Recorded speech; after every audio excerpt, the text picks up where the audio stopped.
Hello to all Earth citizens and welcome to my Conscious Coaching Podcast. This is Dr. Kianush, founder and creative director of MCCG. My Conscious Coaching Group is a non-political, non-religious 501c3 coaching nonprofit with initiatives in healthcare, leadership, and education with focus on emotional and spiritual intelligence. Our vision is to raise self and global awareness for a conscious mind through education and application of EQ and SQ, and our mission is to connect, collaborate, and partner with hospitals, academics, colleges, and medical schools and organizations to embrace growth, self-healing, and self-coaching to achieve well-being and peak performance of individuals and the team as a one connected whole. Today, our guest speaker and a recent fabulous board member at MCCG is Rebecca Austill-Clausen. Rebecca is an occupational therapist, Reiki Master, award-winning author, and inspirational speaker. She has extensive experience in after-death communication, Reiki, shamanism, meditation, sound healing, and automatic writing. After 20 years, Becky finally gained the courage to share her journey, sold her large rehabilitation private practice, and her award-winning book titled as Changemaker, How My Brother's Death Woke Up My Life, and that was published by the She Writes Press. Rebecca is teaching Reiki for the third year in a row at upcoming International Association of Near-Death Studies annual conference in Arlington, Virginia, which is 5 minutes away from DC, on Wednesday, August 30th in person. She also taught Reiki at every in-person American Occupational Therapy Association annual conference since 2015. She teaches one-day Reiki certificate classes for medical professionals and all others at numerous universities and conferences nationwide. Welcome to our board and our podcast, Becky, and let us know what else do you like the world to know about you except your work. Oh, you're so kind. Thank you very much, Kanush. It's great to be here. Oh my, well, let's see. Something fun is that my husband and I are visiting all the United States national parks, and we just came back from 7.5 weeks in Alaska, and it was absolutely fantastic. Wow, wonderful. I love your traveling. It's just so inspiring, and I admire the energy that you have. And I guess that some of your traveling, you have your own RVs, so do camping, and it's very connected with the nature as well. It certainly is. I absolutely love the peace and the joy and the connection that particularly trees bring. And there were millions and millions of trees up in Alaska. It was absolutely fantastic. Exactly. I can imagine you, and I can imagine myself to be there with you. That would be great. Let's figure it out. That'd be a blast. Yeah. So Becky, tell us a little bit about your book, The Changemaker. What is it about? Well, thank you for asking. My brother David passed at the age of 37, and he died in 1995, and he died of AIDS. And that was when thousands and thousands of people were passing from AIDS. And I couldn't understand it. It didn't make any sense to me at all. I think everything in life is positive, and I could find nothing positive about the fact that my 37-year-old brother passed. 6 weeks after he passed, I was riding my horse through a Christmas tree farm, and I received the best present of my life. And you're going to hear a Boston accent. Even though I live in Pennsylvania, you're going to hear the Boston accent throughout. So anyway, I'm riding my horse through this Christmas tree farm, and all this is related in my book, Changemaker, because Changemaker talks about the first year after my brother David passed. Mm-hmm. I looked up at the trees, actually, and there were lots of rainbows, lots of icicles. We had just had our first frost. David passed on October 1st, and this was middle of November, and I was riding in Chester Springs, Pennsylvania. And so I thought, oh my gosh, this is beautiful. And I opened up my heart just a little bit because, Kanush, when we're so filled with grief, we can hardly feel anything except for the grief. But I opened up my heart and said, thank you, universe, for a beautiful day. I closed my eyes, and there was my brother. He was in human form. He was wearing a black and red plaid flannel shirt and dungarees. I was not psychic. I wasn't spiritual. I had never heard or done anything like this before. But Kanush, it was so real. It was absolutely a luminescent feeling. Love surrounded us. It was fantastic. And since I'd never done this before, I started to talk with him. And I realized within a split second that I could just share thought. And he was great and I was great. And I looked to my right and there were my grandparents. They had passed about 10 years ago, Abe and Bessie Dole. They lived in Wellesley, Massachusetts. And they were standing there holding hands like they always did. Beside them was Edward, who was one of my brother's best friends and a family friend of ours. He had passed about 6 months ago. Beside Edward was a friend of mine, Holly, who had passed about 20 years ago from a motor vehicle accident. And then on a hill right behind these folks were about 24 other people that I knew who had passed.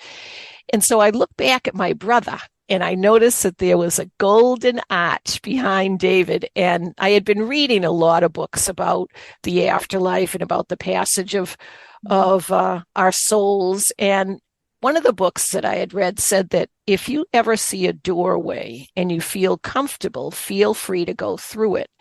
And so this was a golden arch. It wasn't like McDonald's, but it was a golden arch. And so I looked to my brother to see if he'd take me through it. And instead, my 4'10" grandmother takes me by the hand, Bessie Dole, and we skip through this golden colored arch. And on the other side of the arch was a fuchsia colored land. And it was very bright fuchsia. Now, my husband, Jeff, and I have 2 wonderful sons, Kenny and Ryan, and they're now in their mid-30s. And they have heard this story multiple times, as you can well imagine. They say to me, Mom, do not say that the land was fuchsia. And I'm like, well, why not? And they say, because it sounds like you're high. It sounds like you're loaded. It sounds like you're tripping. And I'm like, well, it was fuchsia. That's what it was. So anyway, I'm in this fuchsia colored land. And instead of me seeing my paternal grandfather, Gramps, the grandma and grandpa that I had seen before were my mom's parents, but this was my dad's dad. And I heard him and he said, get over here, in a very loving fashion. And he takes me by the hand. He had passed about 15 years ago. He takes me by the hand and we flew through this fuchsia colored land for what seemed like hours. And then, Kanush, all of a sudden, my horse starts to move. We were having a wonderful time reminiscing, enjoying being together, and the horse was moving. And I said, Gramps, I need to go back. So we did this U-turn right in the middle of the fuchsia-colored land, and we ended up right exactly at the Golden Arch. I fly through the Golden Arch. The horse is moving. I land right in front of my brother, and I say to him, David, I need to go back. And everybody, all at the same time, including my brother, said, we will always be here. Yeah. I pull up the reins and said, oh my gosh, what just happened to me? I mean, it was absolutely incredible. And so I went to look for, trying to figure out what just happened. What just happened? So I went to the library because at that time we didn't have really the internet. And I was walking up and down the corridor and couldn't find anything. I think what I thought was going to happen was the book that would explain everything would fall out and land at my feet, but that did not happen.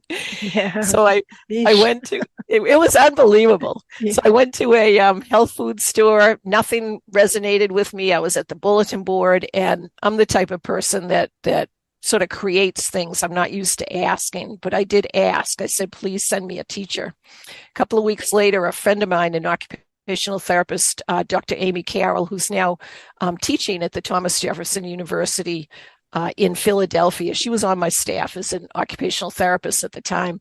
And she asked me how I was doing. And I hadn't shared any of this and with anybody really, except for my immediate family. And I said, it's rough. And she said she met someone. And I said, well, who did you meet? She says, I met a shaman. And I said, well, what's a shaman? Because, I had read a little bit about shamans, but I thought they lived in Brazil or Peru or something. And this person lived about 40 minutes away from my Pennsylvania house in Reading, Pennsylvania. And she says, well, I'm not really sure, but I believe a shaman thinks that everything natural has energy. And she also talks with people that have passed on. And I said, oh my gosh. Well, her name is Nancy Ariel, and Nancy has passed. She passed a couple of years ago, but I ended up apprenticing with Nancy for a year. And it was an incredible year. I learned how to continue talking with my brother. I met all sorts of spiritual entities, learned Reiki, learned automatic writing. It was a phenomenal year. And so my book goes through that year and has hundreds of resources so that hopefully people are able to replicate what happened with me. Yeah, thank you very much for sharing. I'm so sorry about your loss and what your brother went through, but it seems that your grief and loss has been a point of, your spiritual transformation as well, and it has changed your life in a very meaningful way and brought you somehow to Reiki and what you are doing now. So how did you learn about Reiki? I mean, except just meeting your friend, at the Thomas Jefferson University. That's a great question. When I was with my shaman, Nancy Ariel, she used Reiki in order to take me on shamanic journeys and communicate again with my brother and all sorts of spiritual entities. And I knew this was 1996, and there were not a lot of people. Actually, I didn't know anyone that was doing anything like this. I didn't know mediums. I didn't know psychics. I didn't know anyone. But about 3 or 4 months after spending time with Nancy, that first year, a occupational therapist friend of mine, Dr. Michael Peasy, he was offering a state-of-the-art holistic conference, which I went to, and at that conference was a occupational therapist, Anne Marie McClintock, who was teaching Reiki. And because they were OTs, and I'm an OT, it sort of provided the validation that I needed in order to go and explore this wonderful modality. Mm-hmm. And what does Reiki means? I mean, what the word Reiki means, and what's the philosophy or the philosophy behind it, and the applications. I became certified through your certification courses, Reiki 1 and 2. For me, it helped me a lot with the anxiety and the worry. But I just want to know overall the philosophy behind the Reiki, what's the word means, and what are other applications it has. Oh, you are. It was such a joy to have you in class. I couldn't believe it. I'm like, oh, my, look who's here. Yeah. And I have to confess, I didn't believe in Reiki, before I met you. So I was doing a lot of yoga, meditation, Tai Chi, and I believed in key energy and all of these. But the Reiki, I thought that, it wasn't something that I had experience or as research, scientific research, person, I wasn't believing that, you can just use the healing energy just for the anxiety until I practice it with you. So that was one of the chances I had, in life to add another gift, on my coaching belts for myself and my clients. Kanush, it is amazing. And thank you again so very much for opening your heart and your mind to be able to come to Reiki. Reiki is a way to use what's called universal life force energy. There's energy within us and there's energy all around us. And Reiki teaches us how to use that to help ourselves heal and to help others heal. And it's really quite an amazing process because, as you say, you can learn how to do this and you can learn how to do it in one day, which is absolutely phenomenal. And I always encourage people, if you're looking for a Reiki class or trying to figure out if Reiki is for you, you always want to have a component of experience. Like some people think that they can learn Reiki just by reading a book, but it's so much better if you can actually practice with someone else. And so all my Reiki classes have at least 3 one-on-one experiential sessions where you actually first learn how to use Reiki on yourself. And then you have individual healing sessions with 3 different people one-on-one. So that at the end of the day, you know what different energy feels like. You know how to help yourself heal. And you can tell the differences where someone has either a pain or anxiety or stress. You can actually learn to feel that. It's really quite something. Yeah, and from my experience, I learned that Reiki is love. So is this loving energy. And I like the part that using the hands, because for me, doing things with my hands also, I do lots of handicraft, for our fundraising part in our nonprofit. Using my hands for me is calming. So just creating something with the hands. And also that's the part that I like about the Reiki, is just that the awareness of your palms and your hands, and feeling that love and energy in your hands, and especially the self-healing parts, that you can give that loving energy back to yourself and to your loved ones. And how long does it take? I mean, you mentioned in one day we can learn the Reiki, but does it work also long distance? It is amazing. And the answer on that is yes. Now, I had always essentially done Reiki in person for years and years and years and years. I've been a Reiki practitioner for 27 years. So I, most of the time, almost all the time, had done it in person, but then COVID hit. And I had all these classes and presentations and all this that were canceled. And so I thought, oh my gosh. And I had on my website that online Reiki would work. And I had done it a bit, but I wasn't really totally sure how effective it was going to be.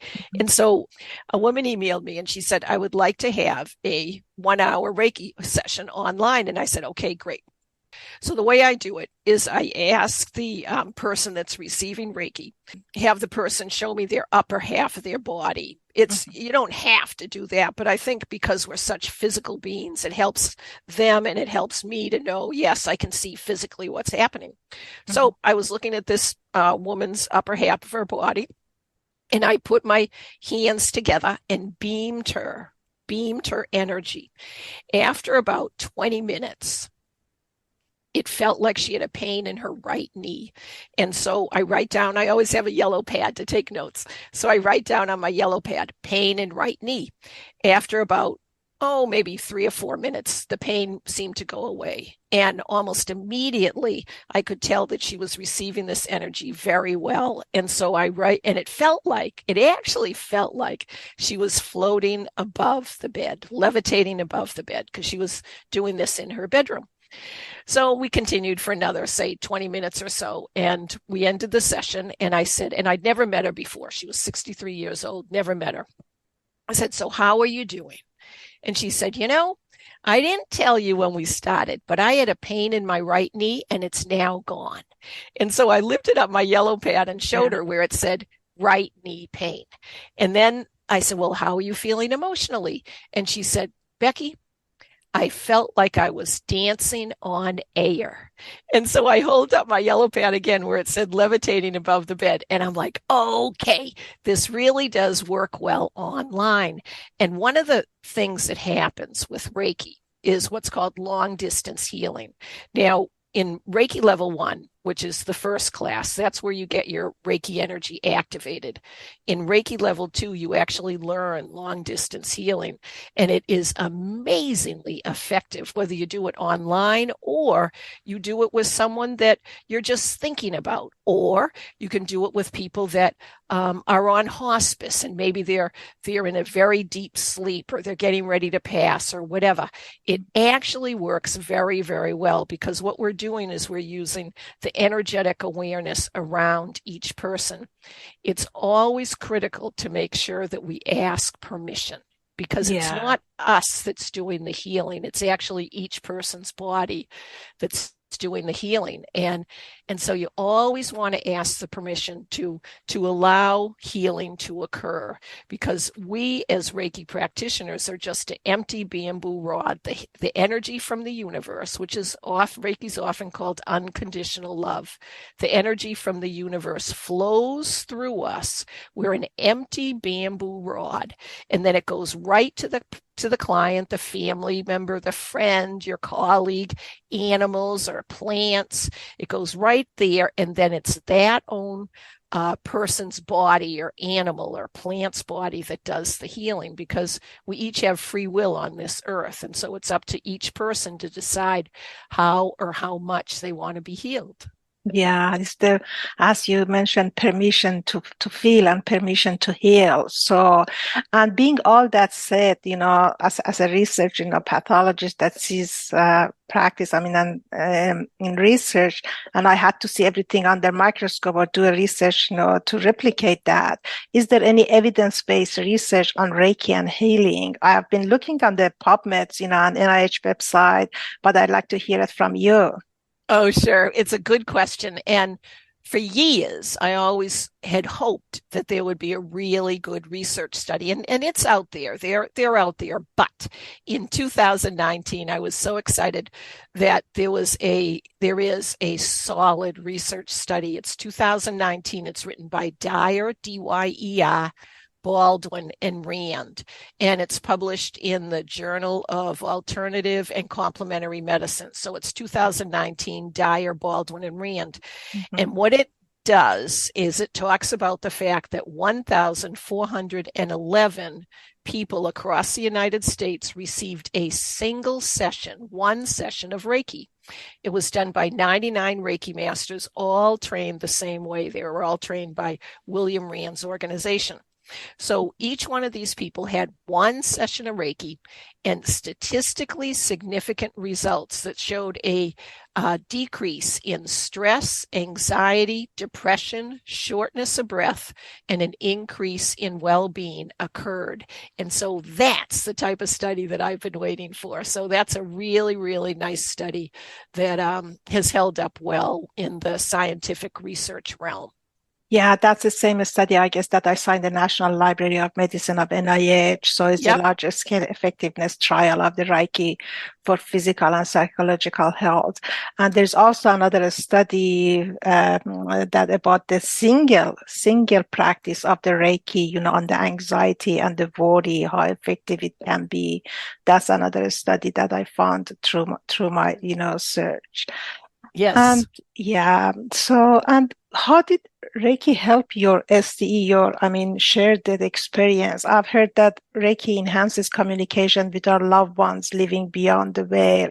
I had to share the experience as well. When my father passed away, not as visualized, the way that you had with your brother, but I was feeling his love, and having him with me and knowing what he's going through. But how did it help you, and how does it work? That's a great question, and I'm so sorry about your dad passing. I am sending you lots of love and lots of support. It's really to me, it's quite fascinating to think that we can have a continuing relationship with our loved ones that have passed. Mm-hmm. What happens with Reiki is that there's energy all around us, and there's energy within us. And what Reiki does is it raises our vibrational level. So it raises the energy level within our physical body. And because our energy is raised, it allows us to access the spiritual realm. Because one of the things that we learn, and that the International Association for Near-Death Studies talks about, is the fact that we're all connected, that consciousness remains even during bodily death. Yeah. And to me, that makes so much sense. I'm like, oh, that's how this whole thing works. Yeah. Our physical body passes, but our consciousness, our essence, our universal life force energy remains. And so Reiki facilitates that whole process. Now, if you ask any Reiki master, because it's usually the Reiki masters, or it is the Reiki masters that do the teaching for allowing other people to be able to figure out how to use Reiki, and Reiki masters are advanced clinicians. If you ask any Reiki master, I would be stunned if they said they have not ever had communication with the spiritual realm. Usually, though, most people don't talk about it because, it's a little bit far out. But for me, it's a way to justify what happened with me when I was able to see my brother, even though at that point I had not had Reiki, but I had that awareness that life is eternal. And subsequently, once I did learn Reiki, I I must have communicated with my brother over 1,000 times since he passed. And not only my brother, but my father and my mother and my uncle and my aunt and loved ones that have passed. It's really quite astounding. And a lot of it is allowing ourselves to believe that the communication that we're seeing or receiving, or when an animal comes up that reminds us of our loved one that has passed, believe that you're communicating with them. And Reiki helps with that whole process. And I find it to be a very exciting and validating concept to know that we live forever and that we can use Reiki and other modalities, but we can use Reiki to help us facilitate communication with our loved ones. Yeah, that's definitely my experience from my NDE as well, that our soul, continues to live, for eternity. And there is one consciousness, and our conscience is part of that one big, huge conscious. And we all are soul particles, and communicating with our loved ones is communicating with that one consciousness that they are a part of it when they passed. And this definitely has been, making sense to me as well after my near-death experience, to understand that the death is not the end of us as well. And thank you so much, Becky, for enlightening us with your Reiki love. And I have to confess again that I really didn't believe in all of this until I met and I took your courses and classes, and I found out how it's helpful, to me. And it's just, I can replace it as an anxiety and just as a to-go meditation, just bringing the Reiki love, for my unnecessary worries, for my anxiety, and for just helping the clients as a, either a placebo effect or just a real, self-compassion or other compassionate effect. And this is definitely a healing tool that I believe everyone has to have it on their belts, along with the meditation and other practices that we do for our wellness. And I wish you the best. And thank you very much for joining us today and for joining the board as the co-director of the lifestyle and yoga and meditation and the Reiki. Kanush, it is such an honor to not only be with you, but to assist you as a board member and to help support your wonderful coaching practice. It's truly a marvelous opportunity, and I thank you so very much. Thank you, and I appreciate you, Reiki. We are lucky to have you, and I hope that our listener enjoyed as much as I did, from your words and wisdoms and practices. See you soon in the conference. I can't wait. Lots of love to you. Have a happy day. Same here, my friend. Bye. Thank you. Bye-bye. Goodbye to our listeners. And remember, one podcast at a time. Thank you for being with us for another one. You can visit our website at myconscious.org to learn more about us, or write to us at coach@myconscious.org. And please stay connected by following us on our social media platforms, LinkedIn, Instagram, Facebook, or Twitter, not to miss our upcoming episodes and events. Love and light from all of us to you. Make it a great day, everyone.